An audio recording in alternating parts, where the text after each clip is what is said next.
Hi folks, it's John Cunin. I'm on day 45. The first 40 I did water fasting out in the Nevada desert up near north of Lake Mead. And so now I'm day 5 of kind of reintegrating myself back into a normal routine of eating and drinking.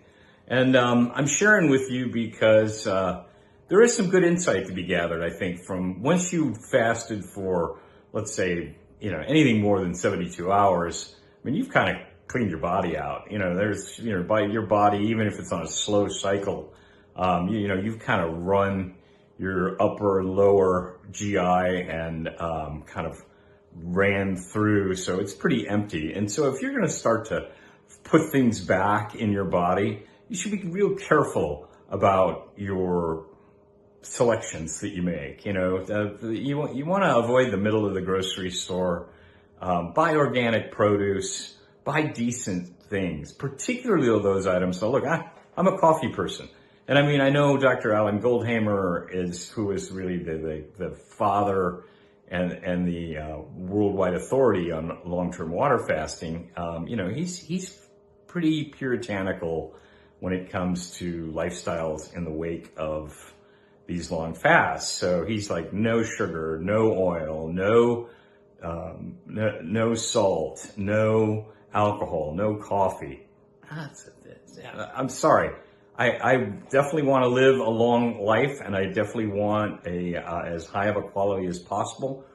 But maybe it's the hedonist in me. Maybe it's one of my material world connections that is hard to break. But I drink coffee and I drink alcohol, and a little salt, oil, and sugar from time to time gets it done for me. So it's all these things in moderation and quality. Okay. So today I'm going to talk a little bit about coffee and making a decent cup of coffee. Here's Bad Owl, is a local coffee roaster in Vegas. They have a few locations, and they make a good coffee. They have, they got their kind of crazy little names for, if this is La Bruja, it's a Mexican coffee. It says it's got an extended fermentation. I'm not quite sure what that means. That there's a lot of experimentation in fermentation, the fermentation of the raw coffee beans that kind of can and does affect the flavor. And in this particular one, I've tasted it already. It does as well. But I find it very interesting, and it's very. Let's just say the quality of the product, I don't feel I'm putting a lot of weird chemicals into myself that I'm going to regret later on. So this morning I'm going to run through real quick on how to make a good cup of coffee. All right, folks. So here's my setup for making a decent cup of coffee. Okay, I've got my gram scale here. I've got my little. It's called a V1 filter, but this one has a little ability to do immersion, but I usually leave it open unless I'm doing some kind of experiment.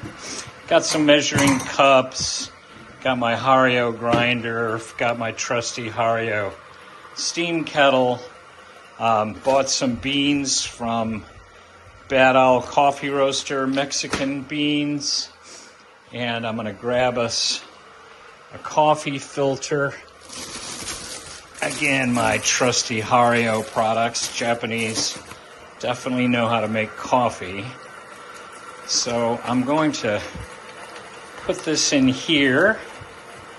Got my trusted REI product here. What I do is like 15 grams of coffee.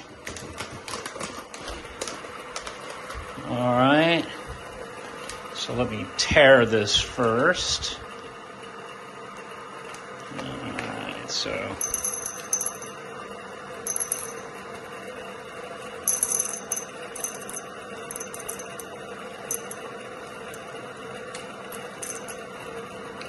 All right, so I've got 15 grams of coffee. That goes into the top of my trusty Hario grinder, and like magic, I already have 15 grams done. I am going to take this and put it on the scale. And I am going to tare this. And I'm going to basically just wet this filter down to get any papery effect out of it. And waiting for that to clear, which it does quickly. This is also good for thermal management. You want to have a hot cup and a hot paper. Now I've already got my coffee ground. I got it set for like kind of medium coarse to the finer side of medium. And I pour that in. Okay, now I'm going to 16-to-1 this. Okay, so we're going to go to 0. So that means I'm going to add 240 grams of water at a 16-to-1 for 15 grams. So I've got 68. I'm going to give this a little swirl because I'm just going to, it's called bloom this coffee. And it's to get off the carbon dioxide that gets trapped in the coffee bean during roasting. And just usually takes a couple of seconds, about 30. And then I blow that off. And I take it straight up to the 240 mark.